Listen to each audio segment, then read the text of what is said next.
En este video que vemos, vamos a adentrarnos en los bienes incorporales. Vimos en otro video la separación entre bienes corporales e incorporales. Como se ha dicho, según el código, son derechos reales o personales. Cuando hablamos de bienes incorporales, como se ha dicho, según el código, son los derechos reales o personales. ¿Dónde nos vamos? 576 del código. Ahora, ¿qué son los derechos reales? Pregunta clásica que nos va a rodear en algún momento de nuestra formación. El código define el derecho real, artículo 577, adoptando un concepto que es considerado el clásico. Se concibe como una relación persona-cosa inmediata, absoluta, un derecho en la cosa, jus in re, del latín. Puede entenderse como un poder o señorío que tiene el sujeto sobre una cosa, ¿ya? Cuando ese poder es completo, total, se está en presencia del derecho real máximo. ¿Cuál es el derecho real máximo? No olvidar el dominio. Dedicaremos un video exclusivamente a estos alcances, exclusivamente a este derecho real. Recordemos que hay otros derechos reales, lo estamos viendo. Pero puede ser parcial, incompleto, como en los demás derechos reales, por ejemplo, el usufructo, la prenda, la hipoteca.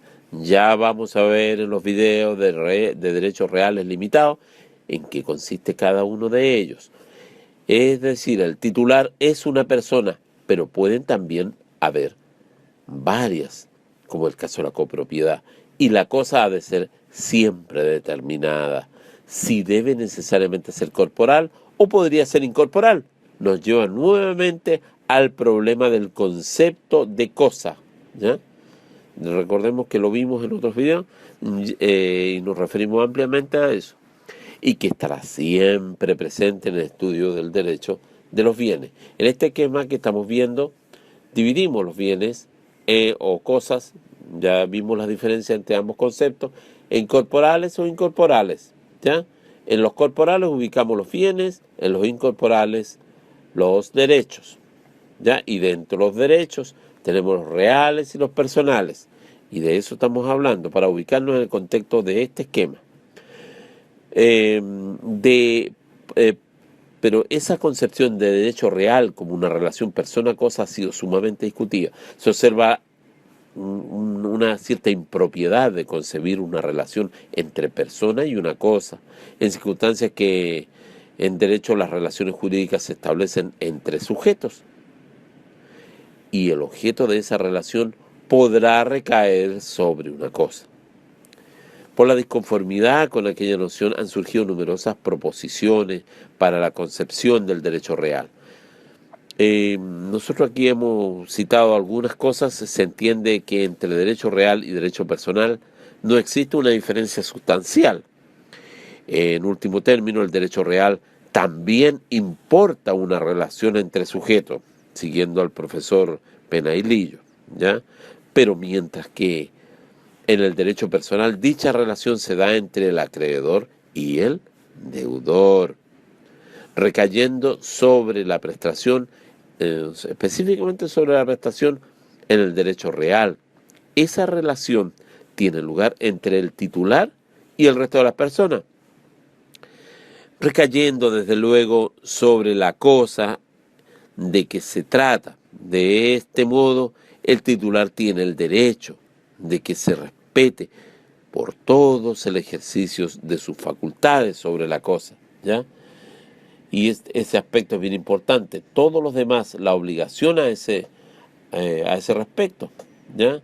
Absteniéndose naturalmente de perturbarlo. Dedicaremos también qué sucede cuando hay perturbaciones en el dominio. También vamos a verlo eso con más detalle en los siguientes videos. Pero ahora solamente lo citamos. Ahora la clasificación. El contenido de los distintos derechos reales conduce a agruparlos en derechos reales de goce y derechos reales de garantía.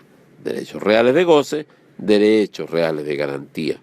Por ejemplo, los derechos reales de goce permiten la utilización directa de la cosa. Por ejemplo, el uso, percepción de los frutos.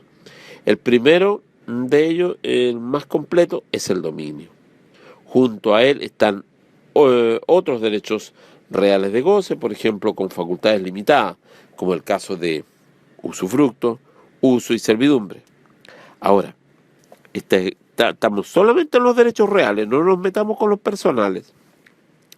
Los derechos reales de garantía, ya vimos los anteriores que eran de goce, ahora los de garantía permiten utilizar la cosa indirectamente por su valor de cambio.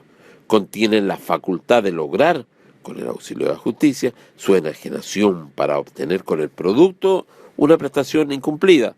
Por ejemplo, la prenda y la hipoteca, ¿ya? Después nos detendremos a definir qué es lo que es la prenda como contrato o la hipoteca. Específicamente, ya son detalles más adelantados. Considerando el particular contenido del dominio, puede observarse también que por un lado se encuentra este y por otro los demás derechos reales que bien se han denominado derechos reales en cosa ajena, ¿ya? Derechos reales en cosa ajena. Ahora, lo más interesante que puede ocurrir en una pregunta que le asocien dos conceptos claves. ¿Cuáles? El de taxividad taxatividad y los derechos reales versus los personales. En relación a la taxatividad, los derechos personales, ya por sus caracteres, son infinitos, tantos como cuando los particulares acuerden, con las modalidades que impriman sus convenios. Los derechos reales, por su contenido absoluto y directo sobre las cosas, los establece la ley. Esta definición es extraordinariamente importante. Los códigos civiles generalmente efectúan una enumeración de los que se han de tener como derechos reales. Nuestro código los enumera en el 577. Ello sin duda no puede impedir que otros textos legales establezcan otros. Desde luego, casi a continuación de aquel precepto, el código menciona uno más, el del 579. Deben señalarse además los denominados derechos reales administrativos, que consagran algunos textos legales nacionales, como el derecho de aprovechamiento de aguas, el del concesionario. Sus peculiaridades requieren un análisis especial que trata la disciplina correspondiente, ¿ya? Pero se ha planteado el problema de si solo los derechos reales los que establece la ley, como tales en número clausus, o es posible que los particulares puedan crear en sus convenciones otros. O sea, ahí sería número apertus, ¿ya? La discusión doctrinaria ha llegado hasta nosotros, particularmente con motivo de algunos intentos de introducir en nuestro ordenamiento un derecho real que no contempla expresa y directamente la ley nacional. ¿Cuál es el derecho real de superficie? Lo tratamos esto en un anterior video y son alcances técnicos un poquito más avanzados y escapan un poco del análisis que nosotros podamos ver acá. Bueno, ahora veamos los derechos personales. Veamos en este esquema los derechos personales. Estamos en los bienes incorporales, los derechos, específicamente los personales. También lo define el código en el 578. En otros términos, es el vínculo obligatorio, ya en el extremo del acreedor, es la contrapartida de la obligación del deudor, un acreedor, un deudor y una prestación. Dar, hacer o no hacer, constituyen los elementos de la relación. El acreedor tiene el derecho a exigir al deudor la prestación y el deudor la obligación de efectuarla al acreedor. El tema tiene reservado todo un capítulo que, como digo, vamos a ver ya cercano en las obligaciones, ya cercano al tercer álbum que aquí está en Vimeo o está en YouTube, ¿ya?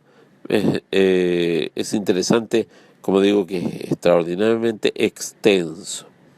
Ahora también podemos deducir las acciones. Luego de definir, por ejemplo, el derecho real y el derecho personal, el código declara que de ellos nacen respectivamente acciones reales o acciones personales. los artículos 577 y 578. En el derecho adjetivo contemporáneo es muy discutido y más bien negado que la acción emane del derecho. En todo caso, el análisis jurídico es todo un tema digamos, de cómo transcurre en la práctica diaria, es materia del derecho procesal, ¿ya? Ahora, es importante que el código aplica a los derechos y acciones la clasificación de los bienes corporales en muebles o inmuebles, ¿ya? Del artículo 580. Ya, pero eso lo vamos a ir viendo en un siguiente video.